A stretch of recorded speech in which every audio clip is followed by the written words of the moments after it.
Hello dear students, कैसे हैं आप सभी। आई होप आप सभी अच्छे होंगे। तो आज हम आपके लिए लेकर आए हैं क्लास 8 साइंस का chapter number 2 micro organism friends and Foy. इस चैप्टर के हम एमसीक्यू क्वेश्चन का प्रैक्टिस सेट आपके लिए लेकर आए हैं ताकि आपके चैप्टर से रिलेटेड जितने भी डाउट्स हैं, जितने भी क्वेश्चंस बनते हैं, वो सभी हम यहाँ अच्छे से कंपाइल कर पाएँ। तो चलिए आगे बढ़ते हैं आज की लेक्चर की तरफ, आज की क्लास की तरफ। तो कॉपी और पेन निकाल लीजिए, आप भी साथ साथ ट्राई कीजिए। और हाँ, एक बात और कहना चाहूँगा कि अगर अभी तक आप चैनल पे नए हैं तो चैनल को सब्सक्राइब जरूर कर लें, एबी कोचिंग क्लासेस को सब्सक्राइब करें और अपने साथियों के साथ शेयर ज़रूर करें। तो एमसीक्यू सेट हम आपके लिए लेकर आए हैं। फर्स्ट चैप्टर का भी हमने एमसीक्यू सेट जो है चैनल पर डाला हुआ है, तो आप वहाँ पे उस वीडियो को ज़रूर वॉच करें ताकि आपके जितने भी डाउट्स हैं चैप्टर रिलेटेड वो क्लियर हो सके। तो चलिए क्लास को शुरू करते हैं। तो क्वेश्चन हमारे पास, फर्स्ट क्वेश्चन क्या देता है। पहला क्वेश्चन हमारे पास आता है the greyish white colour patches on a moist bread in rainy season are. कि जो हमारे पास जो ब्रेड होता है, मॉइस्ट ब्रेड होता है, ठीक है, ऐसा ब्रेड जिसमें मॉइस्चर आ चुका है, तो उस पे जो ग्रे कलर के वाइट पैचेस होते हैं वो किसके कारण आते हैं, कौन सा माइक्रो ऑर्गेनिज्म वहाँ पे आ जाता है।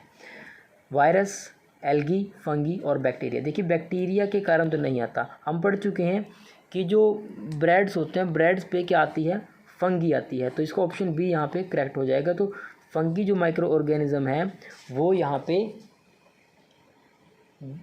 वाइट पैचेस के रूप में वहाँ पे देखने को मिलती है। तो चलिए सेकंड क्वेश्चन की तरफ बढ़ते हैं। सेकंड क्वेश्चन में हमें क्या कहता है। सेकंड क्वेश्चन में कहता है कि generally it is not possible to see with naked eyes. कि किसको हम नेक्ड आई से यानी कि खुली आंखों से नहीं देख सकते। तो किसे नहीं देख सकते, bacteria, algae, protozoa, all of the above. देखिए बैक्टीरिया भी एक माइक्रो ऑर्गेनिज्म है जिसको हम नेक्ड आई से नहीं देख सकते। बात करें एल्गी की, तो एल्गी भी क्या है, एक माइक्रो ऑर्गेनिज्म है जिसको हम नेक्ड आई से नहीं देख सकते। और प्रोटोजोआ भी क्या है, एक एक माइक्रो ऑर्गेनिज्म है जिसको हम खुली आंखों से नहीं देख सकते। तो जितने भी तीनों केस हमारे पास आ जाते हैं ये भी सभी क्या है, माइक्रो ऑर्गेनिज्म है जिनको हम खुली आंखों से नहीं देख सकते। यहाँ पे तीनों ऑप्शन आपके करेक्ट हो जाएंगे, यानी कि ऑल ऑफ द अबव। तो अगर मैं इसके आंसर की बात करूँ तो जो राइट आंसर आपके पास आने वाला है वो कौन सा आएगा, ऑल ऑफ द अबव। तो ऑप्शन डी यहाँ पे हमारा करेक्ट हो जाएगा। नेक्स्ट बढ़ते हैं अगले क्वेश्चन की तरफ। तो नेक्स्ट क्वेश्चन में हमसे पूछ रहा है कि dash is virus caused disease. कि वायरस से होने वाली बीमारी, डिसीज़ कौन सी है निम्नलिखित में से, नीचे दिए हुए, पोलियो, ट्यूबरकुलोसिस, ईचिंग और डिसेंट्री।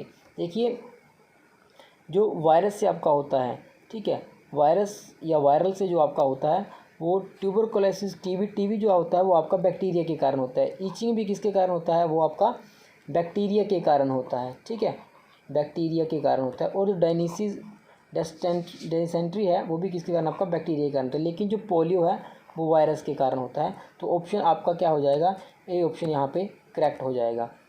तो ए ऑप्शन यानी कि पोलियो जो है वो किसके कारण होता है, पोलियो यहाँ पे करेक्ट ऑप्शन आपका हो जाएगा, ठीक है।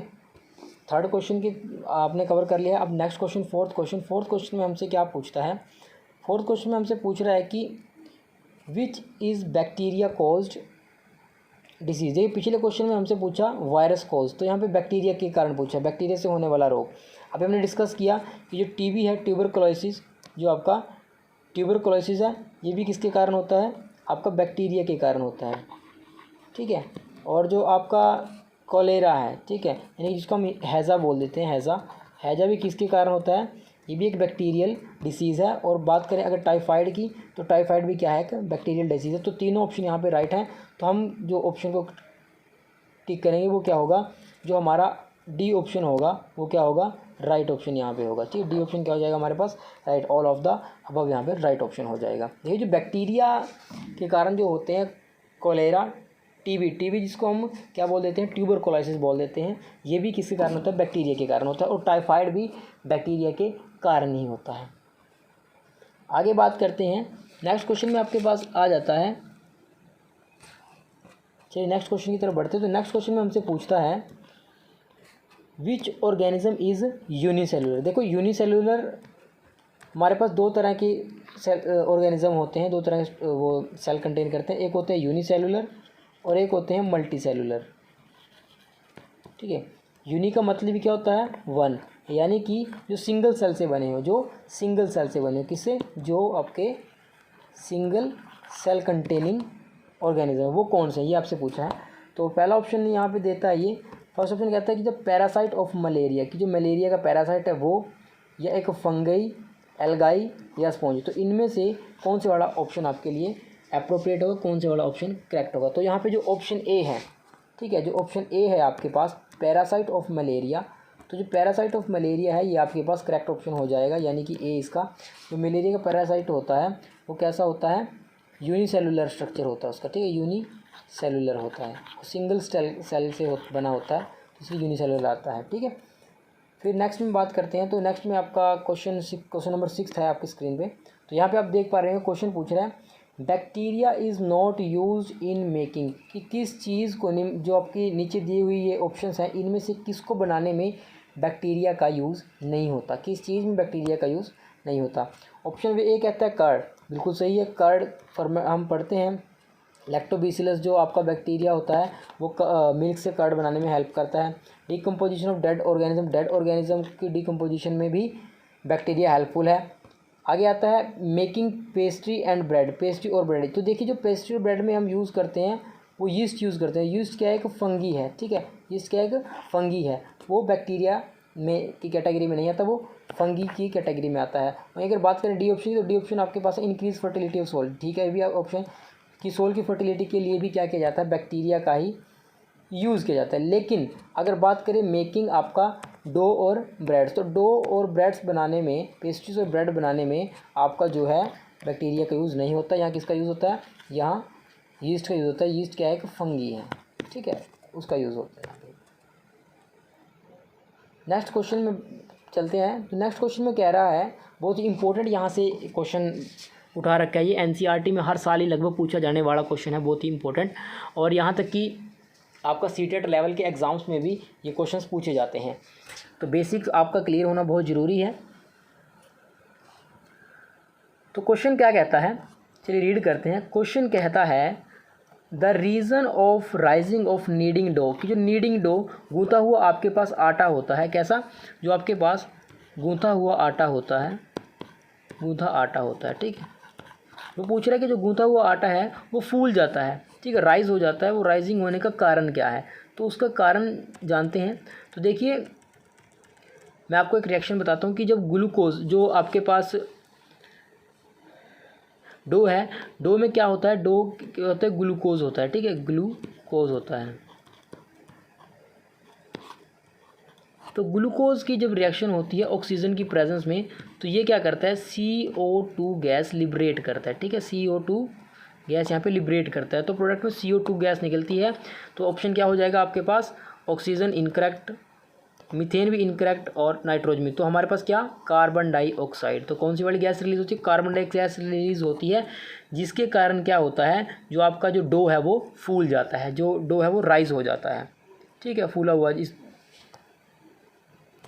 आटा हो जाता है वो आपके पास, ठीक है। नेक्स्ट है आपका कि हु डिस्कवर फर्मेंटेशन इन 1857। तो आपकी बुक में, एनसीईआरटी की बुक में ये आपको मिल जाता है कि फर्मेंटेशन जो प्रोसेस है उसको किसने डिस्कवर किया। तो जो फर्मेंटेशन का जो फिनोमेना था उसको जो डिस्कवर किया था वो किसने किया था, वो आपका लुईस पैस्चर ने किया था। किसने, लुईस पैस्चर। तो बी ऑप्शन यहाँ पे आपका करेक्ट हो जाएगा। क्या, कौन सा वाला option, B option. Louis Pasteur ने 1857 में फर्मेंटेशन का कंसेप्ट दिया था, ठीक है। फर्मेंटेशन होती क्या है,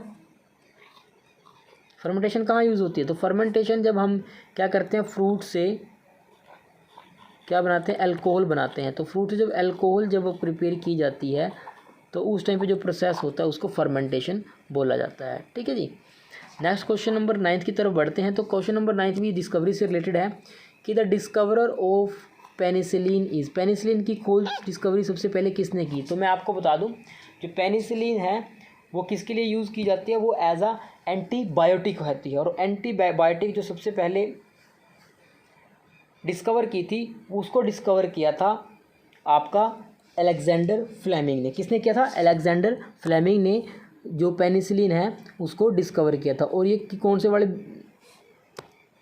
बैक्टीरिया से बनाते हैं? पेनिसिलियन, ठीक है, बैक्टीरिया से बनाई गई थी। तो ये इसका ऑप्शन क्या हो जाएगा आपके पास? ऑप्शन नंबर ए इसका क्या हो जाएगा? करेक्ट हो जाएगा। अलेक्जेंडर फ्लेमिंग ने डिस्कवरी की थी पेनिसिलिन की, ठीक है। पेनिसिलिन क्या है? एक एंटीबायोटिक है। नेक्स्ट आपके पास आ जाता है क्वेश्चन नंबर 10 में हमें बोलता है in which diseases are not common antibiotic effective, कि किस तरह की डिसीज़ में एंटीबायोटिक इफेक्टिव नहीं होगी। देखिए एंटीबायोटिक जो आपकी यूज़ होती हैं वो बैक्टीरियल, जो भी बैक्टीरियल आपके पास डिसीज़ हैं, ठीक है। कैसे?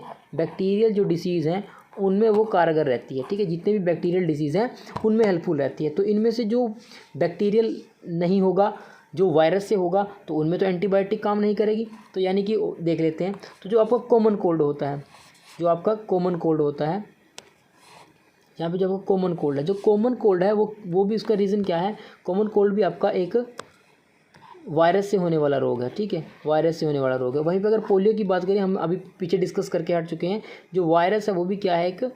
जो पोलियो है वो भी एक वायरस से होने वाला डिसीज़ है। और जो आपका इन्फ्लुएंजा है ये भी क्या है? एक वायरस से होने वाला रोग है। तो इसका जो राइट ऑप्शन होगा, इन्होंने देखो क्या पूछा है कि जो एंटीबायोटिक जिनमें इफेक्टिव ना हो, यानी कि एंटीबायोटिक किन में इफेक्टिव नहीं होगी? जो वायरस से होने वाले रोग हैं उनमें वो इफेक्टिव नहीं होगी। तो ये तीनों ही क्या है?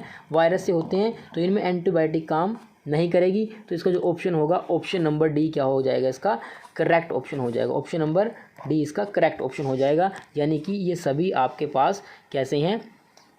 बैक्टीरियल डिसीज़ ना होके कैसे हैं? वायरस से होने वाली डिसीज़ हैं। तो इसलिए इसमें ये ऑप्शन करेक्ट हो जाएगा। नेक्स्ट क्वेश्चन है 11। क्वेश्चन नंबर 11 को देख लेते हैं। तो क्वेश्चन नंबर 11 हमसे क्या पूछ रहा है कि the prevention of which disease is not possible by the vaccine. क्या कह रहा है कि the prevention of which disease is not possible by the vaccine, कि वैक्सीन से किस डिसीज़ को नहीं रोका जा सकता? वैक्सीन से किस डिसीज़ को? देखिए वैक्सीन कब लगाई जाती है? वैक्सीनेशन की जाती है आपका कि आपकी जो बॉडी है उसमें एंटीबॉडीज़ बनाई जाती हैं। एंटीबॉडीज़ बनाने के लिए आपको वैक्सीनेशन किया जाता है। वैक्सीनेशन इज़ अ प्रोसेस कि सेम काइंड के आपके पास जो वीक माइक्रो ऑर्गेनिज्म है उनको शरीर में इनहेल करा दिया जाता है ताकि वो फर्दर हमारे शरीर में एंटीबॉडीज़ को क्रिएट कर सकें उससे लड़ने के लिए इन फ्यूचर। तो आपका जो हार्ट अटैक है, ठीक है, जो आपका हार्ट अटैक है उसमें जो वैक्सीन है वो इफ़ेक्टिव नहीं होती, ठीक है। तो जो प्रिवेंशन ऑफ विच डिसीज़, तो वैक्सीन से हार्ट अटैक को प्रिवेंट नहीं किया जा सकता, ठीक है। तो इसका ऑप्शन बी आपके पास यहाँ हो जाएगा। कोलेरा है, हैजा को आप वैक्सीनेशन से कंट्रोल कर सकते हो। स्मॉल पॉक्स हैं, इसको भी आप कर सकते हो। और जो आपका टीबी है, थर्ड वाला, टीबी को भी आप क्या कर सकते हो? With the help of vaccination आप इसको प्रिवेंट कर सकते हो। लेकिन जो आपका हार्ट अटैक है, हार्ट अटैक को आप प्रिवेंट नहीं कर सकते बाय द वैक्सीन, ठीक है। तो इसका ऑप्शन नंबर बी करेक्ट यहाँ पे हो जाएगा। आगे बढ़ते हैं क्वेश्चन नंबर 12 की तरफ। तो क्वेश्चन नंबर 12 में हमसे क्या पूछता है? Which disease was discovered by Edward Jenner in 1798, कि 1798 में देखिए जितनी भी डिस्कवरी हो रही हैं और जितने भी इनके डिस्कवर है ना उनके बारे में आपको जानना बहुत ज़रूरी है। क्लियर है? तो चलिए क्वेश्चन नंबर 12 में हमसे यही पूछ रहा है कि जो कौन सी वाली डिसीज़ एडवर्ड जेनर ने 1798 में डिस्कवर की थी। तो जो डिस्कवर की थी डिसीज़ वो क्या थी? स्मॉल पॉक्स, ठीक है। कौन सी वाली? स्मॉल पॉक्स जो डिसीज़ थी वो किसने डिस्कवर की थी? वो आपका एडवर्ड जेनर ने यहाँ पे डिस्कवर की थी। कब की थी? 1798, ठीक है, 1798 में डिस्कवर किया था। किसको? स्मॉल पॉक्स को। चलिए क्वेश्चन नंबर 13 की तरफ बढ़ते हैं। तो ये नंबरिंग में थोड़ी सी गड़बड़ हो गई थी। तो क्वेश्चन नंबर 13 आपका बोलता है कि डैश आर नाइट्रोजन फिक्सर्स, की नाइट्रोजन फिक्सर्स कौन है? Dash are nitrogen fixers. तो नाइट्रोजन फिक्सर्स, तो नाइट्रोजन को फिक्स करें। तो देखिए जो आपका बैक्टीरिया है, ब्लू ग्रीन एल्गी है, या फिर फंगी है, या बोथ ए एंड बी है।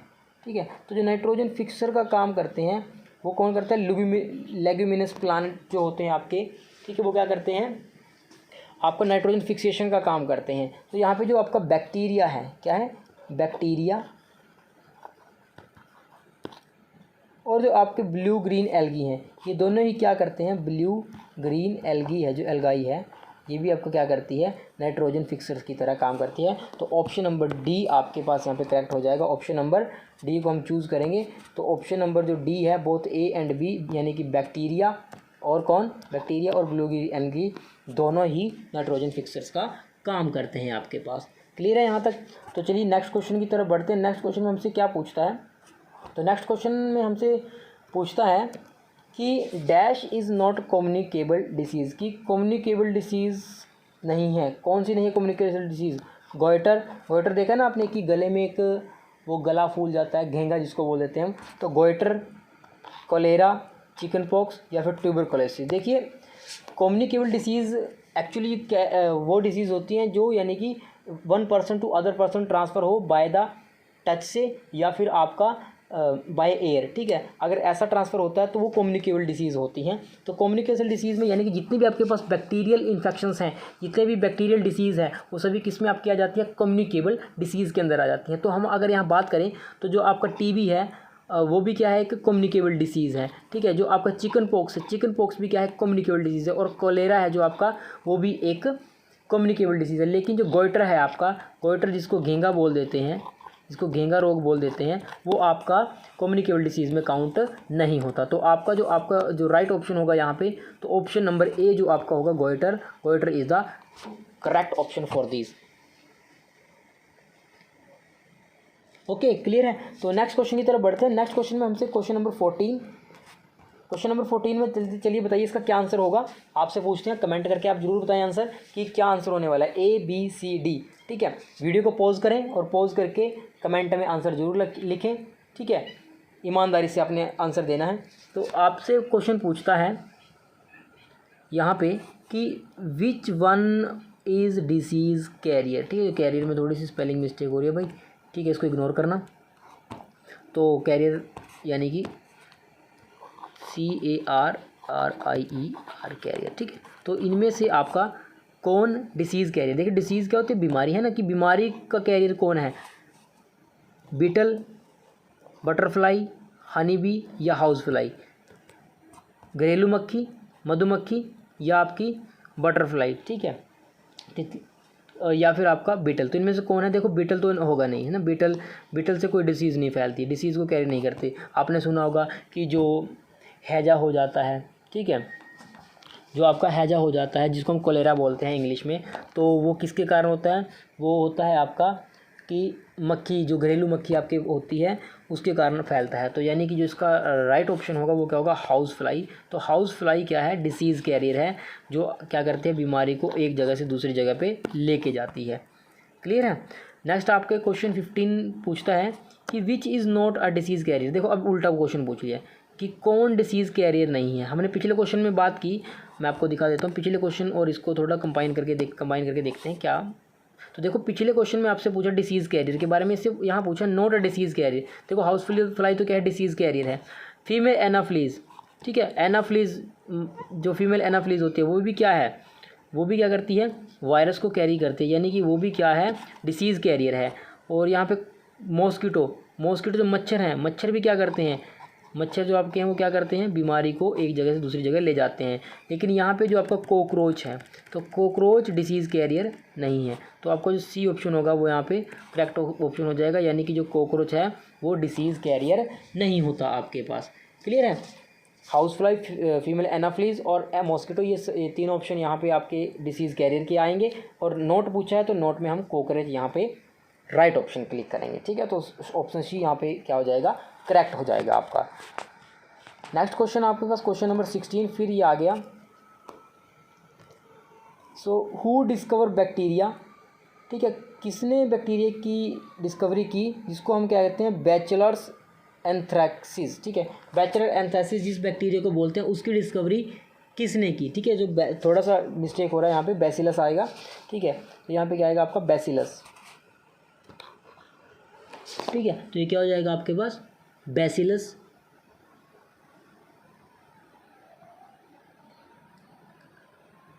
ठीक है, तो किसने की, बैसिलस। बैसिलस आपका आएगा यहाँ पे BACIL, सॉरी दोबारा लिख देता हूँ, तो बैसिलस BACILLUS।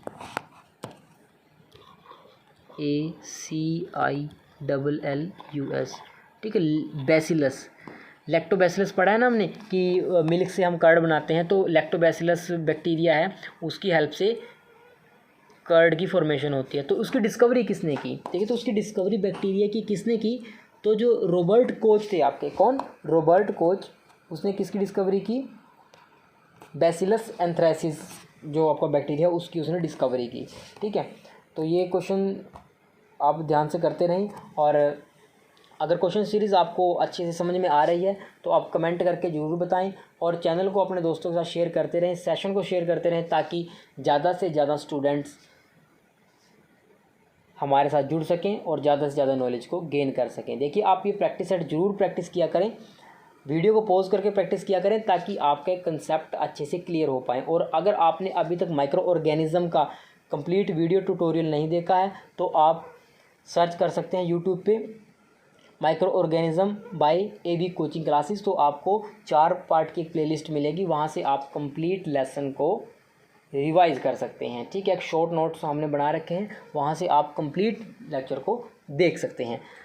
तो चलिए नेक्स्ट क्वेश्चन की तरफ बढ़ते हैं। नेक्स्ट क्वेश्चन हमसे क्या पूछता है, नेक्स्ट क्वेश्चन में आपके पास आ जाता है ये क्वेश्चन नंबर 17 कि which one is not a plant disease. देखो, प्लांट यानी कि पौधों में होने वाली बीमारी कौन सी नहीं है, इनमें से हेपेटाइटिस, कैंकर, रस्ट और स्पॉट। तो जो आपका ऑप्शन नंबर B, C और D है, तो B, C और D इसके अगेंस्ट हैं, है ना। जो आपका स्पॉट है ये भी एक प्लांट डिसीज़ है, जो रस्ट है वो भी क्या है, एक प्लांट डिसीज़, जो कैंकर है ये भी एक प्लांट डिसीज़ है, लेकिन हेपेटाइटिस ये ह्यूमन्स में होने वाला डिसीज़ है ना, ह्यूमन्स में होने वाला डिसीज़ है। तो ऑप्शन नंबर A यहाँ पे क्या हो जाएगा आपका, करेक्ट हो जाएगा कि हेपेटाइटिस है वो इनमें से प्लांट डिसीज़ नहीं है। चलिए नेक्स्ट क्वेश्चन की तरफ हम आगे फर्दर बढ़ते हैं।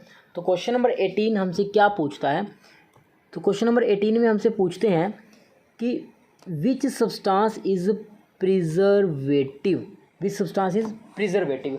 हमें पता है कि जो हमारा फूड्स होते हैं या जो हमारी खाने पीने की जितनी भी चीज़ें होती हैं वो हम स्टोर करके रखते हैं, उनकी अच्छे से पैकेजिंग करके रखते हैं। पैकेजिंग क्यों करके रखते हैं, ताकि उनमें बैक्टीरिया वायरस ना आए, जिससे वो क्या है, उनकी जो फ्रेशनेस है वो ख़राब ना हो, ताकि वो ख़राब ना हो, है ना। जब भी वो बैक्टीरिया के या माइक्रो ऑर्गेनिज्म के संपर्क में कोई चीज़ आती है, कॉन्टैक्ट में आती है, तो वो क्या हो जाती है, ख़राब हो जाती है। ठीक है, तो वो ख़राब होने से बचाने के लिए, उसकी प्रिवेंशन के लिए क्या किया जाता है, कुछ प्रोसेसेस किए जाते हैं। ठीक है, जैसे आपने देखा होगा कि जो चिप्स वगैरह आप लेते हैं तो उनमें नाइट्रोजन गैस की फिलिंग की जाती है। नाइट्रोजन गैस की फिलिंग क्यों की गई, क्योंकि वो एज अ प्रिजर्वेटिव का काम करती है, ताकि वो जो आपका फूड है, फूड सप्लीमेंट है, वो आपका फ्रेश रहे। ऐसे ही कॉमन साल्ट को डाला जाता है, आपके जो अचार वगैरह डालते हैं उसमें कॉमन साल्ट को डाला जाता है, नमक को डाला जाता है। क्यों, क्योंकि वो एज अ प्रिजर्वेटिव की तरह काम करता है, ताकि जो आपका जो अचार है वो लंबे समय तक टिका रहे। ऐसे सोडियम बेंजोएट को यूज़ किया जाता है, और आपका सोडियम मेटल बाइसल्फेट को भी एज अ प्रिजर्वेटिव यूज़ किया जाता है। ठीक है, तो यहाँ पे जो ऑप्शन आपका होगा, यानी कि sodium benzoate, common salt, sodium metal bisulphate, तीनों ही क्या करते हैं, आपका प्रिजर्वेटिव की तरह काम करते हैं। तो ये ऑप्शन आपका D है, यानी कि ऑल ऑफ द अबव। यहाँ पे ऑल ऑफ द अबव यानी कि तीनों ही sodium benzoate, common salt and sodium metal bisulphate, ये तीनों ही एज अ प्रिजर्वेटिव काम करते हैं। तो ये ऑप्शन D आपका करेक्ट हो जाएगा। ठीक है, तो नेक्स्ट के क्वेश्चन की तरफ चलते हैं आगे। नेक्स्ट क्वेश्चन में आपसे पूछ रहा है, देखिए आपका जो चैप्टर 1 है वहाँ पे भी इसके बारे में चर्चा की गई है, वहाँ पे भी डिस्कशन हो चुकी है, नाइट्रोजन फिक्सेशन क्या होता है, और माइक्रो ऑर्गेनिज्म में भी नाइट्रोजन फिक्सेशन का पूरा अच्छा सा कंसेप्ट है, हमने एक्सप्लेन कर रखा है अपने चैनल पर। तो पार्ट नंबर 3 है microorganism, video 3 by AB coaching classes, आप सर्च करके उस वीडियो को वॉच कर सकते हैं। तो चलिए क्वेश्चन की तरफ बढ़ते हैं। क्वेश्चन क्या कर रहा है हमसे, तो क्वेश्चन हमसे कर रहा है कि which plant are help in nitrogen fixation, कि जो नाइट्रोजन की फिक्सेशन के लिए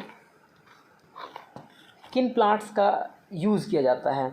वीट प्लांट, चल नीचे से शुरू करते हैं, तो नीचे से ऑप्शन देखते हैं हम डी से, तो डी ऑप्शन देता है टोमेटो, तो टोमेटो प्लांट्स तो नहीं करेंगे, पैडी प्लांट्स भी नहीं करेंगे, व्हीट प्लांट्स ये भी अपना इनकरेक्ट हो जाएगा। तो जो आपका लेग्यूमिनस प्लांट होता है, कौन सा लेग्यूमिनस प्लांट होता है, वो क्या करता है, नाइट्रोजन फिक्सेशन का काम करता है, इनको नाइट्रोजन फिक्सर्स बोला जाता है।